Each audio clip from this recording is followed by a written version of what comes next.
તમારા વિરોધીઓને શું જવાબ આપશો? મારા વિરોધીઓ તો એમાં શું હે, પક્ષવાળા તો હોય, પક્ષ તો કામ કરે, આમ આદમી કરે, કોંગ્રેસ કરે. જો મિત્રો વિડીયોની અંદર તમારું સ્વાગત છે. તો મિત્રો અત્યારે જેટલા પણ લોકો જોઈ રહ્યા છો મિત્રો, અત્યારે જોરદાર બધી જગ્યાએ કાંતિભાઈના વિડીયો શરૂ છે, એટલે કે વાયરલ છે.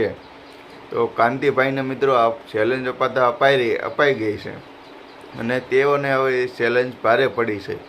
તો તેને હવે જોરદાર બધી જગ્યાએ એના વિડીયો વાયરલ થઈ રહ્યા છે અને બધા લોકો એની પોલ ખોલી રહ્યા છે. તો હવે કાંતિભાઈનો ઘણા બધા લોકો અત્યારે સોશિયલ મીડિયામાં વિરોધ કરી રહ્યા છે. તો હવે કાંતિભાઈ તેના વિરોધીઓને, એટલે કે જેનો વિરોધ કરી રહ્યા છે તેને કાંતિભાઈએ જવાબ આપ્યો છે કે જેને વિરોધ જેટલો કરવો એટલો કરી લ્યો, કે હું પાછો પડવાનો નથી. અમને થોડાક 4-5 વર્ષ વિયો ગયો હતો કે, એટલે ઘણાને કે તેલ રેડાણા હતા અને આ બધી દુકાનો બધી કે પહેલાં શરૂ હતી, હવે હું આવી ગયો તો બધી દુકાનો બંધ કરી દેવામાં આવી, એવું ઘણું બધું ટિપ્પણી કરી રહ્યા છે. એટલે વિરોધીઓ તો મિત્રો આપણે એને અત્યારે 100% આપણે ગણવી તો આપણે ગોપાલભાઈ ઇટાલિયાને ટાર્ગેટ કરીને બોલી રહ્યા એવું લાગે છે. કારણ કે અત્યારે વિરોધીઓના ગોપાલભાઈ ઇટાલિયા છે અને બંને સામે મોરોમોર કે સામે વિરોધ કર્યો છે કે આપણે હવે મોરબીની અંદર આપણે ચૂંટણી કરવી છે.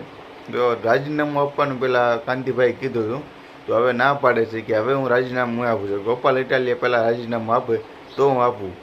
મિત્રો પહેલાં તો હવામાં કહેવાય ગયું કે હું આપી દઉં એટલે એ આપી દેવો છે, ચેલેન્જ મારી આંદીને ઘણું કીધું, પણ હવે એ ચેલેન્જમાં ફારફેર થવા મળ્યા છે અને એના વિરોધીઓને બધાને કાંતિભાઈ જવાબ આપ્યો છે.